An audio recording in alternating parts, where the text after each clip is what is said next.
Você que trouxe a sua Bíblia, em 2 Coríntios, capítulo de número 4, versículo de número 7.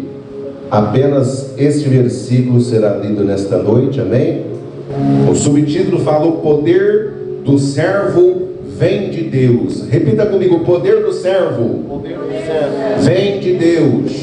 Mais uma vez: o poder do servo vem de Deus.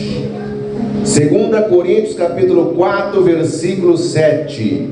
Temos, porém, este tesouro em vasos de barro, para que a excelência do poder seja de Deus e não de nós. Repita comigo: temos, porém, esse tesouro em vasos de barro, para que a excelência do poder seja de Deus e não de nós. Pode se assentar.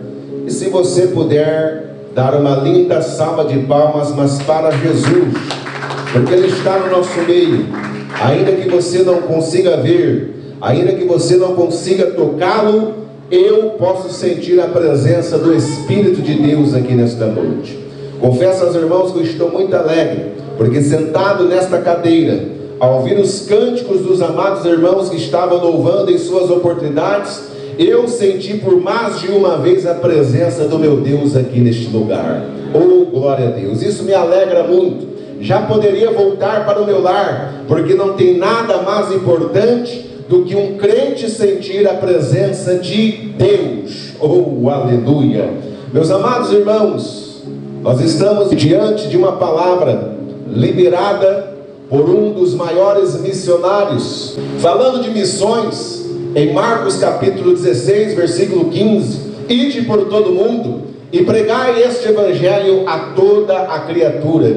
Quem crer será salvo, e quem não crer será condenado. Esta é a palavra que não pode faltar na boca do arauto. Esta é a mensagem que não pode faltar na boca do pregador.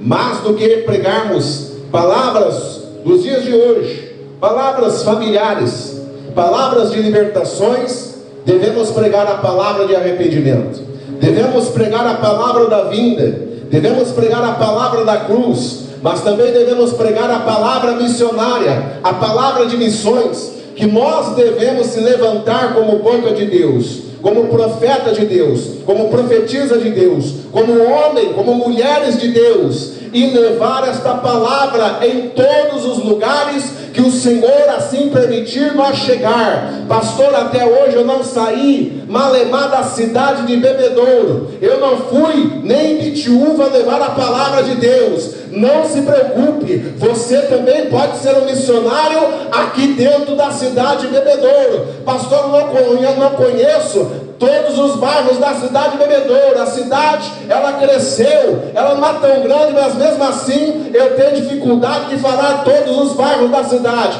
Mas Deus te levantou como profeta, como profetisa, para ser um missionário ou uma missionária na tua rua, no teu bairro, ou até mesmo no meio da tua parentela. Deus te escolheu para você levar a palavra para essas vidas, para a glória e louvor do Senhor Jesus. Oh, aleluia! Temos, porém, esse tesouro em vasos de barro. Diga para o seu irmão: você é um vaso escolhido por Deus. E nesta noite será provado que você tem muito valor para Deus. Mas já quero lhe dizer que por mais teólogo, por mais entendimento, por mais culto que seja o pregador, ele ainda não passa de um vaso de barro. É a Bíblia que está dizendo. Louvado seja Deus. Existia um homem, e existiu este homem, e existe ainda porque está na eternidade com Cristo, outrora chamado Saulo de Tarso. Este homem cresceu aos pés de um grande tutor, de um grande professor renomado, respeitado, conhecido na sua época. Todos conhecem a história de Paulo, todos conhecem a retórica deste homem, o que ele traçou, o que ele vivenciou, o que aconteceu na sua história e na sua vida. Mas permita-me nesta noite recapitular aquilo que vocês já conhecem, ouvindo uma mensagem, ou até mesmo lendo as Escrituras e se aprofundando no entendimento bíblico, a história vai dizer que este homem, ele tinha autoridade. Este homem, ele cresceu nos pés de Gamaliel e se tornou também um rabino, missionária Ana Cristina.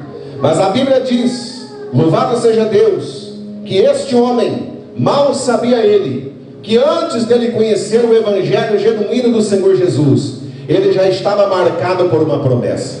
Ele já estava marcado pelo dedo de Deus. Ele já estava marcado pelo nosso Senhor e Salvador Jesus Cristo para ser o maior revolucionário bíblico e pregador, o maior de todos os apóstolos, pregadores que passou aqui pela terra dos viventes.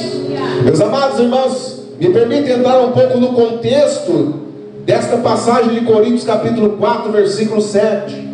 Coríntios era uma cidade materialmente próspera. Coríntios era uma cidade moralmente corrupta.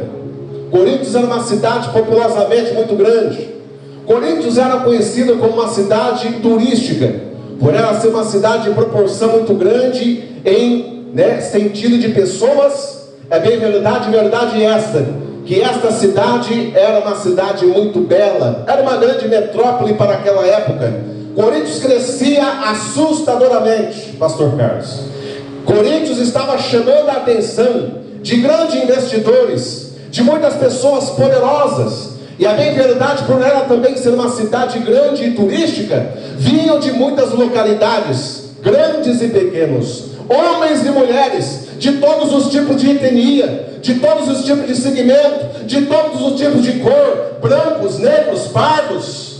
Todas essas pessoas tinham o desejo de conhecer essa metrópole, de conhecer essa cidade, que crescia de maneira assustadora. Louvado seja Deus. E a história também vai dizer, meus irmãos, que infelizmente, essa grande metrópole, essa grande cidade, essa grande potência chamada Coríntios, da mesma maneira que ela subia, louvado seja Deus, na riqueza, subia no financeiro, subia, louvado seja Deus, no seu nome, ela se degradava cada vez mais na espiritualidade, porque a cidade estava preocupada em crescer, a cidade estava preocupada em avançar. Os governadores daquela cidade queriam potência, os governadores daquela cidade queriam nome, os governadores daquela cidade queriam riquezas, os governadores daquela cidade queriam pontos turísticos para chamar cada vez mais a atenção dos moradores da circunvizinhança e outras pessoas de outras cidades para virem até a cidade de Corinto e assim, louvado seja Deus, movimentar o comércio financeiro da cidade de Corinto. Quem está me entendendo, diga amém. Mas eles não estavam preocupados com a salvação das vidas, eles não estavam preocupados em pregar a palavra, eles não estavam preocupados, essas autoridades, de ensinar e de guiar o povo pelas veredas do caminho do Senhor. Existia naquela cidade sim um grupo de pessoas, alguns rabiscos que não se apostataram da fé. Muitos deixaram, louvado seja Deus, o caminho do Senhor para viver no comércio, o comércio corrupto daquela época. Mas a Bíblia vai dizer que da mesma maneira que esses homens que outrora eram servos e servas do Senhor cresciam financeiramente, eles se degradavam espiritualmente na presença de Deus, ao ponto de Deus estar muito triste, muito zangado com a cidade de Coríntios, meus irmãos, porque ali, perto daquela localidade, existia uma província chamada Atenas, que era uma cidade subordinada à cidade de Coríntios, um pequeno distrito, assim como Botafogo, assim como Turvínia tem que dar, louvado seja Deus, até mesmo atenção para a cidade de Bebedouro, faz parte dos territórios da cidade de Bebedouro. Também essa cidade, essa pequena província chamada Atenas, era subordinada à cidade de Coríntios. Quem me entende, diga amém. E dentro daquela cidade, levantaram um templo, levantaram altares, pastor, com vários tipos de deuses, com vários tipos, louvado seja Deus, de religiões, vários tipos de deuses de todos os segmentos de religiões se encontravam dentro do templo de Atenas. Quem me entende, diga bem. E quando as pessoas vinham visitar a cidade de Coríntios, muitos guias turísticos diziam: vocês precisam conhecer Atenas. Mas por quê? Porque ali é um lugar muito especial, aonde todas as pessoas que cultuam aqueles deuses, a sua vida melhora, a sua vida é transformada. E essas pessoas ganhavam para enganar os visitantes, para enganar os turistas. E muitos caíam nas lábias dos guias turísticos e iam para aqueles templos, aonde tinha um templo da deusa Diana, onde muitos homens se prostituíam ali, onde muitas mulheres se prostituíam ali, aonde muitas pessoas que não se prostituíam, mas se prostravam diante do Deus Baal, se prostravam diante dos deuses Amorreu, e ali aquilo era uma abominação diante dos olhos do Deus Todo-Poderoso. Coríntios crescia, mas Deus se entristecia com o crescimento dessa cidade. Não porque ela estava se tornando uma potência, mas ela não acompanhou o crescimento financeiro e a potência da cidade, não acompanhou o espiritual na vida desse povo. E a história vai dizer, meus irmãos, que essa cidade estava coberta de uma nuvem de pecados. E para algumas pessoas que moravam ali já não tinha mais jeito, porque a imoralidade, e tinha, louvado seja Deus, alcançado todas, louvado seja Deus, as regiões de Corinto. A imoralidade tinha crescido naquela localidade, meus irmãos, e isso entristeceu muito o coração de Deus. E os crentes que ainda estavam naquela cidade se diziam para si: não tem mais jeito, vamos ter que mudar daqui, vamos ter que sair desta cidade, vamos ter que ir para outra localidade, vamos ter que abandonar esse lugar, porque não tem jeito de nós criarmos os nossos filhos aqui na cidade de Coríntios. Mas ainda existiam aquelas pessoas fervorosas, que oravam, que clamavam por socorro, que pediam para Deus uma solução, que pediam para Deus uma intervenção divina. E Deus ouviu o clamor destas pequenas pessoas que ainda acreditavam numa mudança vinda da parte de Deus. Oh, meu irmão, se eu fosse você, eu já glorificava, porque Deus já está revelando aqui nesta noite, que se você clamar, se você buscar a presença de Deus e confiar nesse Deus Todo-Poderoso, Ele também vai vir com resposta para a tua vida, Ele também vai vir com mudança para a tua história, e vai mudar a retórica da tua vida aqui na terra dos viventes. Louvado seja Deus. Oh, glória, aleluia. Meus amados irmãos, Deus ouvindo a oração daquele povo, Deus começa a trabalhar com este homem chamado Saulo de Tarso.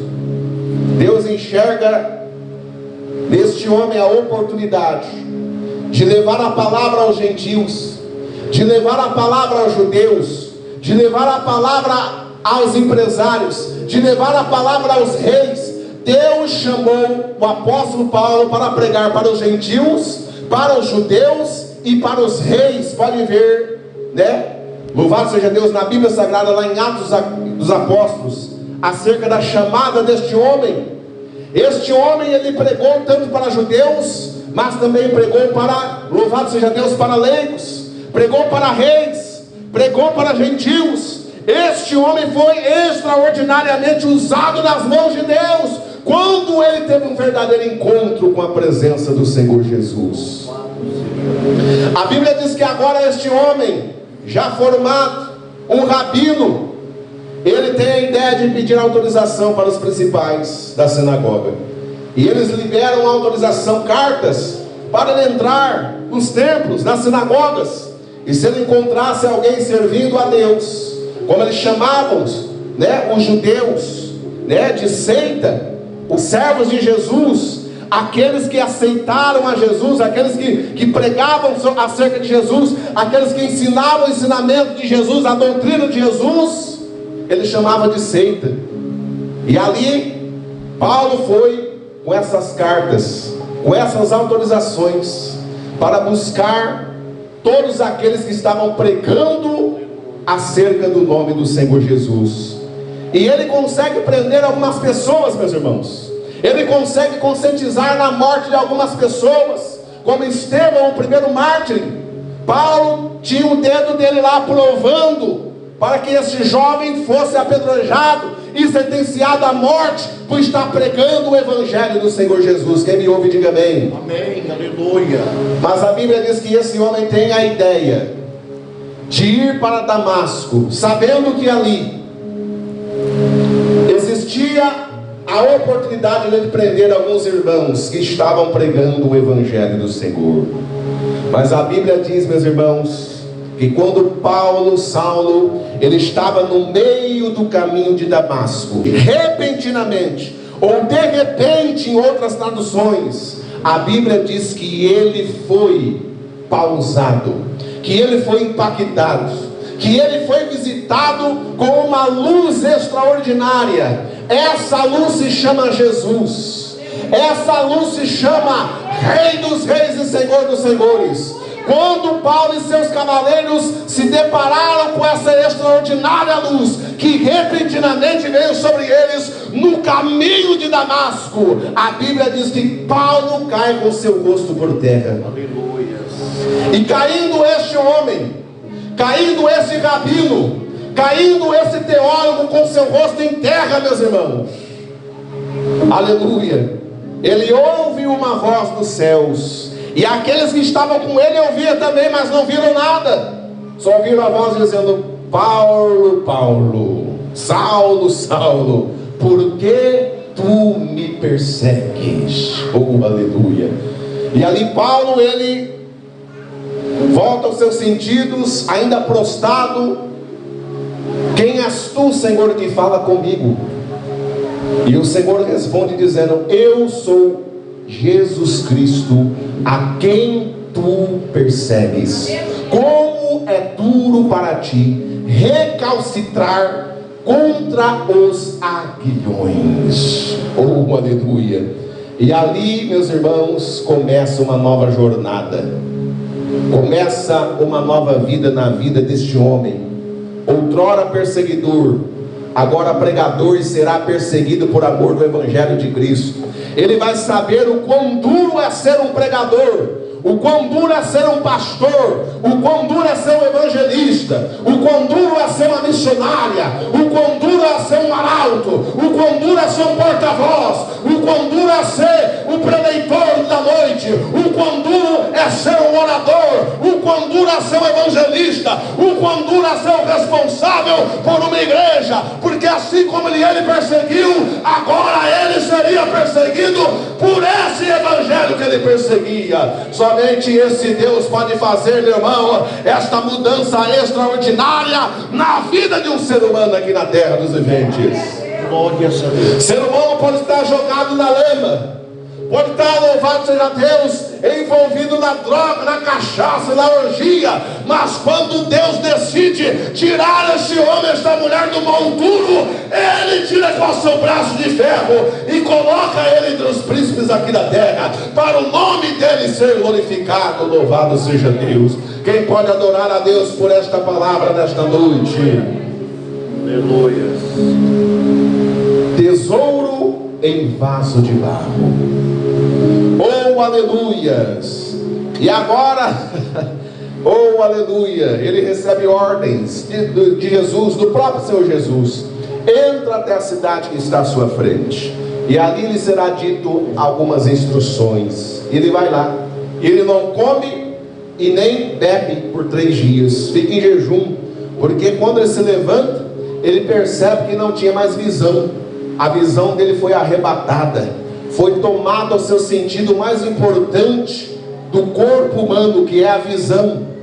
Paulo, ele fica cego, e ali ele é conduzido para a casa de um homem chamado Judas, e ali ele começa a orar e clamar a Deus, e Deus vai começar a falar com um profeta chamado Ananias, muito respeitado naquelas regiões, e fala: Ananias, eis que eu tenho uma obra para você. Pois não, Senhor, eu sou o seu missionário, aleluia. Pode falar que eu vou fazer a tua obra. Pois bem, na casa de Judas, no endereço tal, na rua tal, lá tem um homem chamado Saulo, aleluia, e ele está orando, e eu mostrei para ele em visão, que um homem chamado Ananias entrava, louvado seja Deus, pelas portas da casa, chamava ele pelo nome, empunhava as mãos sobre a cabeça dele, restabelecia a visão dele, e ele seria cheio do Espírito Santo, louvado seja Deus, oh, aleluia. Irmão, ainda existe revelação, ainda existe verdadeiras revelações, ainda existe verdadeiros mistérios que Deus faz cumprir na minha e na tua vida, louvado seja Deus. E a Bíblia diz que este homem não atende ao pedido rapidamente, ele questiona a Deus por alguns momentos, dizendo: Senhor, eu até vou fazer a tua obra e quero fazer a tua obra, mas o Senhor sabe que este homem, ele tem cartas, que este homem é perseguidor da igreja, que este homem aí, ele conscientizou na morte de muitos apóstolos, que este homem aí, ele tem cartas para aprender todo aquele que fala do teu nome, que prega do teu nome, que confessa o teu nome como um único e suficiente Salvador. Ele tem autoridade para aprender e levar cativo para Jerusalém. E ali Deus, Jesus, falando para Ananias, diz: pois bem, ele é tudo isso aí. Só que tem uma coisa, Ananias. O que, Senhor? Este homem é para mim agora um vaso escolhido. Oh, meu irmão, você pode ser o que as pessoas, aleluia, estão dizendo que você é tanta coisa. Talvez no meio da tua família você não tem crédito com o marido, talvez é a mulher que não tem crédito com o esposo, talvez são os pais que não têm crédito com o filho, talvez, aleluia, você que ali no teu trabalho é o único crente verdadeiro, que está cheio de crente de boca, mas viver o evangelho não tem muito crente vivendo não, são crentes de mentira. E a Bíblia está dizendo, meus irmãos, que este homem questionou, mas este homem agora já estava quebrantado e transformado pelo poder de Deus. E Jesus disse para ele, para Ananias: vai lá, põe a mão sobre ele, eu vou transformar, eu vou batizá-lo com o Espírito Santo, porque ele é para mim um vaso escolhido. Meu irmão, você é um vaso escolhido por Deus.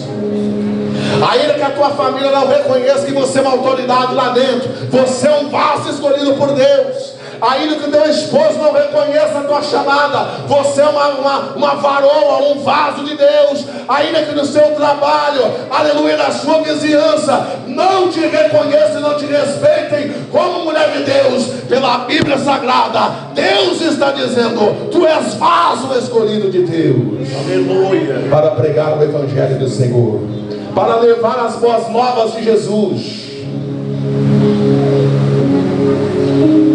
Oh, aleluia, vaso escolhido. Fala para o teu irmão, não se esqueça, tu é vaso escolhido. Eu costumo dizer: pode parar o irmão da direita. Missionária é testemunha disso, já falei várias vezes.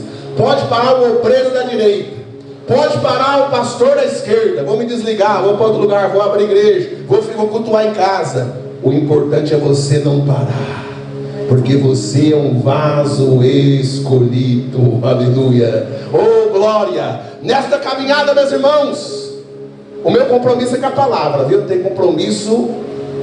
compromisso é com a palavra e com Jesus. Se a pessoa estiver pautada na palavra, ela pode me repreender, que eu vou falar amém, eu aceito. Mas se não estiver pautada na palavra, eu repreendo ela no nome do Senhor Jesus. Quem me entende, diga amém. Hoje em dia é tanta promessa, meus irmãos. Quantas pessoas já passaram nesse altar? Pastor, missionário, estou contigo até o fim.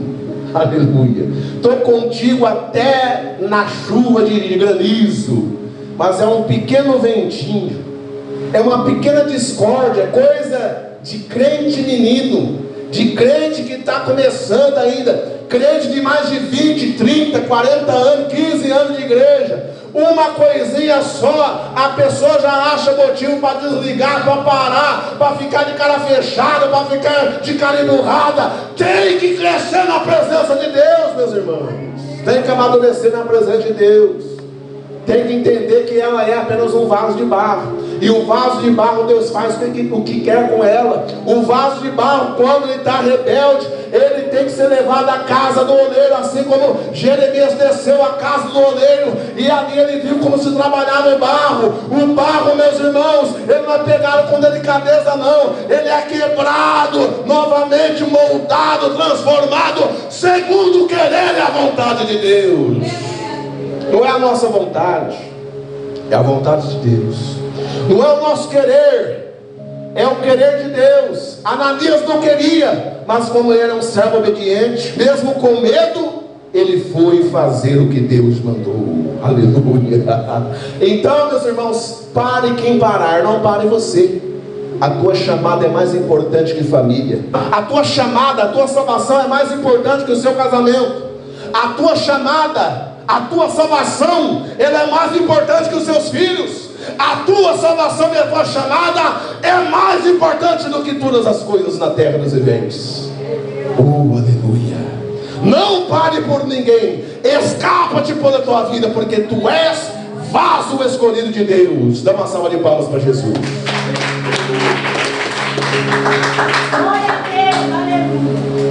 E quem é vaso de barro glorifica com a igreja cheia. Quem é vaso de barro glorifica com a igreja com 2 e 3 pessoas. Quem é vaso de barro, meus irmãos, não olha para a quantidade. Quem é vaso de barro não fica marcando compromisso com outros ministérios, sendo que ele sabe que a igreja que ele está cooperando, a igreja que ele, aleluia, ali depositou a sua confiança, foi bem recebido, foi recebido gostoso. O vaso de barro, ele não marca compromisso, ele vem ajudar a casa do Pai. Oh, aleluia. Oh, glória. Está falando com o pastor Carlos, minha esposa está de prova. Recebi 3 convites por esses dias, tudo para fora, para ganhar oferta. Eu não preciso de oferta, eu já tenho meu trabalho material. Quem é itinerante eu até entendo, amém? Eu estou dizendo itinerante, que está, né, na dispensação da graça de Deus. Aí é outra questão, né? Desde a liderança é avisar o itinerante que vai fazer a obra, amém? O verdadeiro missionário itinerante. Mas aquele que ganha, eu tenho meu salário, não preciso sair correndo na igreja aí atrás de oferta, atrás de nome, atrás de cartaz. Vaso de barro não se ilude com essas coisas não, meu irmão. Se Deus não soprar o teu nome, não é comedor de feijão que vai soprar aqui não. Aleluia. Se Deus não traçar uma retórica para a tua vida, não é comedor de feijão, de angu, de macarronada que vai ajudar teu nome a ser soprado, meu irmão. O que vai ajudar você a reconhecer que você é vaso de barro e depende da vontade soberana de Deus. Oh, aleluia. Glória a Deus. Nós é ouvindo um pregador, minha esposa que tem colocado no seu nome dele. O rapaz é daqui, o homem é daqui de Catanduva, esse pregador, um pastor. Eu não conhecia ele. O homem já foi pregar nos Estados Unidos, foi para todo lado. Ele é um anônimo, agora que ele está aparecendo, mas já pregou para tudo quanto é lado. E é daqui de Catanduva, de uma Assembleia de Deus. Uma igreja razoavelmente média, não é igreja de porte grande. Não é igreja com 1.000 membros, com 2.000 membros, com 700 pessoas. É uma igreja normal. E Deus soprou o nome desse pregador. Então está mais do que provado que não é agenda, não é cartaz que sopra o nome de ninguém. O que vai fazer Deus mudar a tua história é você reconhecer que você é vaso de barro e depende do moldar de Deus na sua vida. Oh, glória. Agora até o glória termina. Aleluia. Oh, aleluia. Meus irmãos, e agora esse homem transformado, Ananias impõe as suas mãos sobre ele, sobre a cabeça dele, e chama ele agora de irmão Saulo. Aleluia. Irmão Paulo, né? Irmão Paulo,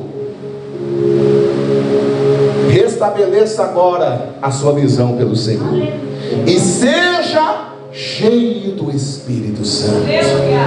Meu irmão, o que está faltando hoje é as pessoas estarem cheias do Espírito Santo. O que não está faltando mais, meus irmãos, eu até entendo que existe isso, é bíblico. O sapateiro não está faltando, as línguas estranhas não está faltando, a profecia não está faltando. É só entrar na internet que você vai ver tanta profecia, tanta gente falando língua estranha. É tanta pessoa fazendo tatuagem na testa, na sobrancelha, nas costas, em cima do olho, tatuando até dentro do olho, tatuando os braços, tatuando as costas e mostrando para o público. Não se converteu, não sabe o que é ser vaso de barro. Se a tatuagem foi feita antes, Deus não leva em consideração o que foi feito antes.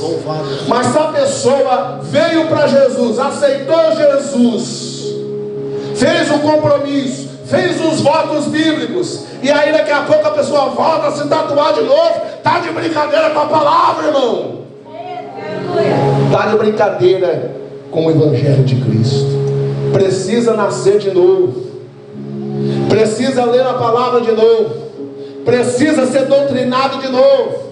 Porque o verdadeiro vaso de barro, meus irmãos, é uma pessoa que vai estar constantemente em luta, sim, mas esta pessoa vai procurar a se desviar da imagem do mal.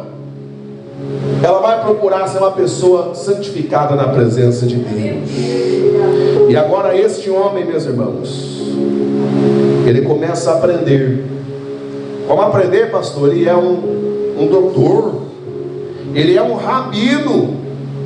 Sim, ele conhecia a letra, os manuscritos da época, o hebraico, o judaico, o aramaico. As escrituras eram escritas nessas 3 línguas naquela época. Mas a Bíblia diz que ele precisa aprender com o pescador.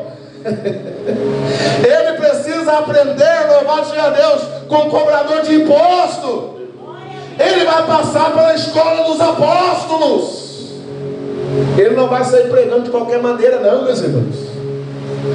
Quando o irmão Paulo, missionário, apóstolo de Jesus, sai para pregar, ele tem o aval dos 11 apóstolos. Vai. Quando ele chegou, missionário, o pessoal estava com o pé atrás. Falei, esse aí será que se converteu? Demorou para ele ganhar confiança. Hoje chega nas igrejas aí, meu irmão, já está recebendo de qualquer jeito. Tem igreja que tem pastor que estão apelando, que está dizendo, escolha a unção que você quer receber, irmão. É assim ou não é? Aconteceu comigo, então eu posso dizer, outrora, há mais de 10 anos atrás, só porque eu cantava, já pregava, o pastor se admirou comigo. Eu estava procurando o ministério para congregar. Fica comigo aqui, que com 2 meses eu te unjo o que você quiser. Eu falei, vixe, meu Deus. Aquilo lá mexeu comigo. Mas o meu finado irmão, evangelista e depois missionário Galileu, ele falou, não vai nessa daí não. Você ainda não está preparado para receber unção. Meu próprio irmão falou isso para mim.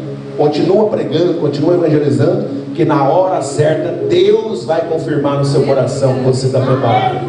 Por isso que tem muito pregador sendo reprovado. Por isso que tem muito pastor sendo reprovado. Por isso que tem muito presbítero sendo reprovado. A unção dele não combate com a palavra dele. A unção que está sobre a vida dele não combate com o que ele está falando. Não tem experiência de casamento, não tem experiência de libertação, de falar com as pessoas, de orientar as pessoas, de aconselhamento.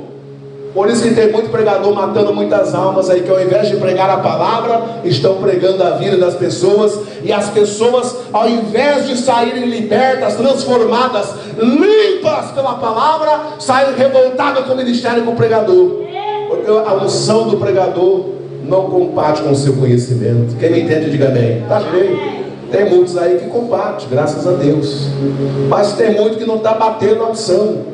E para ser um mensageiro, para ser um missionário, meus irmãos, nós devemos buscar conhecimento da palavra de Deus, para ganharmos essas almas, para levarmos esse evangelho puro e eficaz para essas vidas.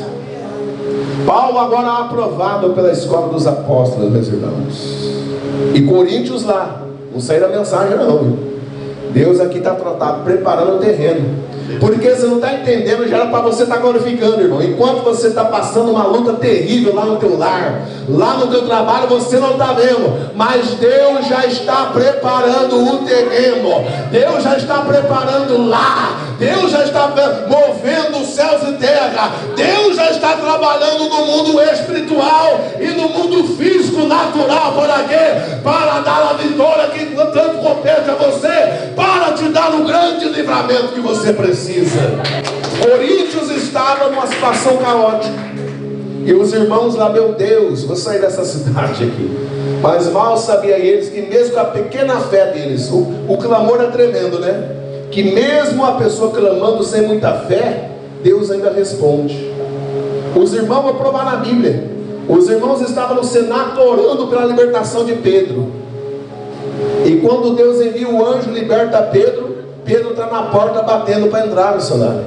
E os irmãos, Senhor, liberta Pedro. Senhor, salva Pedro. Senhor, Pedro está preso com correio, com grilhão. Tem soldado à direita, soldado à esquerda, soldado na frente. É impossível Pedro fugir de lá. Não conseguimos entrar naquela prisão, mas o Senhor consegue. Meu Deus, livra Pedro. Daqui a pouco Pedro está liberto lá na porta. Aleluia! Ei, pastor, Pedro está na porta. E a menina vai atender, uma jovem. Pedro está aí na porta. Adolescente, não entende muito. Se é um adulto, já abre a porta. Ali, nossa, Deus ouviu uma oração. Em vez de ela abrir a porta, ela corre lá e fala para os irmãos, para os apóstolos. Pedro está aí na porta aí. Para com isso aí. Às vezes é o anjo dele que está aí, né? Às vezes é a alma de Pedro que está aí. Daqui a pouco, por tanta insistência daquela jovem, eles correm lá e veem que realmente Pedro estava ali, confirmando a resposta da oração daquelas pessoas. Oh, aleluia! E esses irmãos que estavam orando, meus irmãos, em Coríntios, louvado seja Deus, mal sabiam eles que um homem que outrora era perseguidor deste evangelho seria usado como ferramenta para mudar a retórica da história de Coríntios. Paulo entrando em Coríntios, vou andar um pouco mais para terminarmos. A Bíblia diz que ele também é convidado para entrar no templo de Atenas. Ele entra, e ali os guias turísticos, ou o guia turístico, fala para ele: ei Paulo, aqui você está vendo um altar que é reverenciado a deusa Diana. Quer dar uma entradinha aí, conhecer? Paulo: outrora eu entrava, mas agora eu sou convertido, não entro mais. Aleluia. Ei Paulo, aqui é o altar que é reverenciado aos deuses amorreus. Quer dar uma prostadinha e adorar para receber a vitória? Não, outrora talvez até eu pensava em me prostrar para esses falsos deuses, mas agora não me prostro mais, porque eu sou convertido pelo Senhor Jesus. E Paulo passa por vários tipos de altar, que é ali para vários tipos de deuses consagrados. Mas quando ele chega num altar, um altar que estava vazio, um altar que não tinha imagem, um altar que não tinha escultura, tinha apenas uma pedra e uma placa que estava escrito: altar destinado ou reverenciado ao Deus desconhecido. Paulo para diante daquele altar, meus irmãos, e o jovem fala: mas por que você parou diante desse altar? Todos os outros você rejeitou, mas parou diante dessa placa escrita ao Deus desconhecido? Sim, eu parei diante desse altar, porque esse altar, perto de todos esses, é o verdadeiro. Porque outrora esse Deus que eu servia era desconhecido para mim. Eu conhecia a letra, eu conhecia a teologia, eu conhecia as letras, eu conhecia a Torá, mas não conhecia o poder de Deus, o poder do Espírito Santo. Eu não conhecia a profundidade do amor de Deus. E esse Deus se revelou para mim no meio do caminho de Damasco. Aleluia. Há uma necessidade, meus irmãos, de nós conhecermos esse Deus. Tem muito crente, missionário Beth, que ainda Deus é desconhecido. Tem crente de larga escala, pastor Daí, que Deus ainda é desconhecido para essas pessoas. Basta um levante e a pessoa já desespera, começa a reclamar. Em vez de ir para o joelho, em vez de ligar para o pastor, para a missionária, para as irmãs, né, para os arautos da igreja, vai contar com o vizinho desviado da igreja, vizinho da direita, vizinho da esquerda. Vai postar na internet, hoje não estou bem. Vai postar no WhatsApp, no status, vai postar no Facebook. Estou pensando em tirar minha vida. Meu irmão, para com isso daí. São crentes que ainda não conheceram a Deus. O Deus da Bíblia é desconhecido para muitos crentes que foram batizados, que foram emergidos, que confessaram a Jesus como seu único e suficiente Salvador. Há uma necessidade desses crentes voltarem ao primeiro amor e voltarem a ser vaso de barro. Aleluia. Porque vaso de barro, ele é enchido do poder de Deus. Ele é enchido do tesouro de Deus. Meus irmãos, e esse tesouro que Paulo fala, temos porém esse vaso de barro. Paulo estava falando do maior tesouro que o homem pode conquistar aqui na terra. Paulo não estava falando da prata. Paulo não estava falando do bronze. O apóstolo Paulo não estava falando, meus irmãos, do ouro, não. O apóstolo Paulo não estava falando do rubi. O apóstolo Paulo não estava falando da escarlate. O apóstolo Paulo não estava falando, louvado seja Deus, oh glória a Deus, do topázio. O apóstolo Paulo não estava falando de dinheiro. O apóstolo Paulo não estava falando de riquezas. E talvez você fale, pastor, você falou tantas joias, eu não tenho nenhum anel de ouro, meu anel é falsificado. Não importa, meus irmãos, porque dentro de você tem o maior tesouro que uma pessoa pode adquirir, que é o tesouro do Espírito Santo, que é a presença do Espírito Santo, que é o caminhar com o Espírito Santo, que é dormir com o Espírito Santo, que é trabalhar com o Espírito Santo. Louvado seja Deus. Tesouro do Espírito Santo. Temos, porém, esse tesouro em vaso de barro. Talvez o jovem está dizendo, não conquistei a minha faculdade, eu não sei nem o que eu vou fazer da minha vida. Não se preocupe, jovem. O importante é que você já tem alguém que vai te direcionar no momento certo. Quem, pastor Alexandre? O tesouro inestimável, incalculável, o tesouro Espírito Santo. Fala para a pessoa que está do seu lado, você está cheia do Espírito Santo. Valoriza esse tesouro. Foi Paulo que escreveu, não é eu que estou dizendo, não. Temos, porém, diga, temos, porém, esse tesouro em vaso de barro. Quem é o vaso? Somos nós. Quem é o tesouro? O Espírito Santo.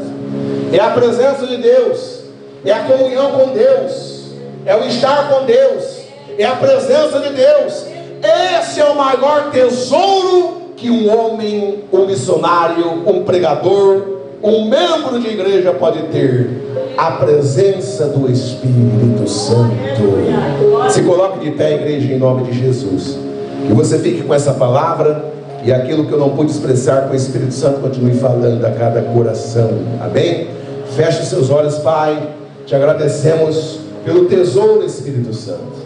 Ó Deus tremendo, Deus de milagres, Deus de prodígios, Deus de maravilhas.